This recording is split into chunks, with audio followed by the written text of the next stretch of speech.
हिमालय की बर्फीली गोद में 3,584 मीटर की ऊंचाई पर जहां सांस लेना भी मुश्किल हो जाता है, वहीं स्थित है एक ऐसा धाम जो जितना पवित्र है उतना ही रहस्यमयी, केदारनाथ।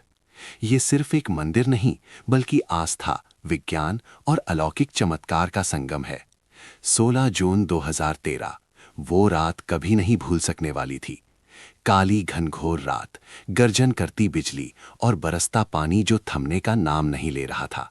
कुछ ही घंटों में बारिश ने रौद्र रूप धारण कर लिया।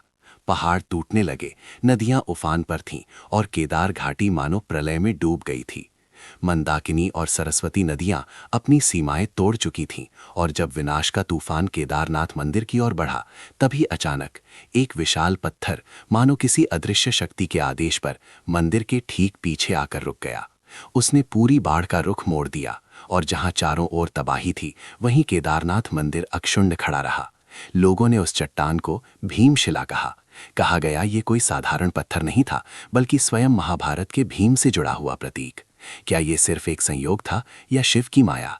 आज भी भीमशिला मंदिर के पीछे मौजूद है और हर श्रद्धालु उसके आगे नतमस्तक होता है। लेकिन सवाल ये है, इतनी ऊंचाई, इतनी कठोर जलवायु में हजारों साल पहले इतनी सटीकता से बना ये मंदिर आखिर किस तकनीक से खड़ा किया गया? जब दुनिया में विज्ञान शब्द का नामो निशान नहीं था, तब हमारे पूर्वजों ने 6 से 8 टन तक वजन वाले विशाल पत्थरों को 20-30 किलोमीटर दूर से लाकर यहाँ कैसे रखा? अब भी ये रहस्य बना हुआ है, क्योंकि इस मंदिर में कहीं भी सीमेंट या गारा का इस्तेमाल नहीं किया गया। हर पत्थर को इंटरलॉकिंग तकनीक से जोड़ा गया था, ऐसी तकनीक जो आज के आधुनिक इंजीनियरिंग को भी हैरत में डाल देती है। शायद इसी कारण 2013 की प्रलय में पूरी घाटी तबाह हो गई, लेकिन केदारनाथ मंदिर को एक खरोंच तक नहीं आई। भारतीय पुरातत्व सर्वेक्षण ASI के अनुसार ये मंदिर लगभग 1200 से 1500 साल पुराना है, परंतु धार्मिक मान्यता कहती है कि इसका इतिहास महाभारत काल से जुड़ा है, यानी ये लगभग 5000 वर्ष प्राचीन है। माना जाता है कि जब पांडव युद्ध के पाप से मुक्ति पाने के लिए भगवान शिव की खोज में निकले, तो महादेव ने उनसे बचने के लिए भैंस का रूप धारण कर लिया। भीम ने अपनी टांगे फैलाकर सभी भैंसों को गुजरने पर विवश किया। तभी एक भैंस नीचे से निकलने से इनकार कर दी। भीम ने पहचान लिया वही शिव है, और जैसे ही उन्होंने पकड़ने की कोशिश की, वह आकार धरती में समाने लगा। भीम ने जोर से खींचा और जो हिस्सा बाहर रह गया वही बन गया केदारनाथ का शिवलिंग। शिव के अन्य अंग पंच केदार के अन्य स्थानों तुंगनाथ, रुद्रनाथ, मध्य महेश्वर और कल्पेश्वर में प्रकट हुए। कहा जाता है भगवान शिव ने प्रसन्न होकर पांडवों को दर्शन दिए और उन्हें पाप से मुक्ति का आशीर्वाद दिया। इसके बाद पांडवों ने यही शिव का भव्य मंदिर बनवाया। सदियों बाद आदि शंकराचार्य ने 8वीं शताब्दी में इसका पुनर्निर्माण कराया और पूजा विधान को व्यवस्थित रूप दिया। यही कारण है कि आज भी बद्रीनाथ और केदारनाथ दोनों में पूजा की वही परंपरा जारी है जो उन्होंने तय की थी। जीवन के अंतिम क्षण भी आदि शंकराचार्य ने इसी धाम में बिताए। उनकी समाधि आज भी मंदिर के पीछे स्थित है। अब बात करते हैं केदारनाथ यात्रा की, जो केवल एक यात्रा नहीं, बल्कि भक्ति, साहस और आत्मबल की परीक्षा है। श्रद्धालु ऋषिकेश से लेकर गौरीकुंड तक पहुंचते हैं और फिर शुरू होती है 16 किलोमीटर की खतरनाक लेकिन दिव्य पैदल यात्रा। बर्फ से ढके पहाड़, मंदाकिनी का कलकल प्रवाह और हर कदम पर हर हर महादेव के नारे। ये अनुभव शब्दों से परे है। मंदिर के मुख्य द्वार से भीतर प्रवेश करते ही लगता है मानो पूरी आत्मा शिव में विलीन हो गई।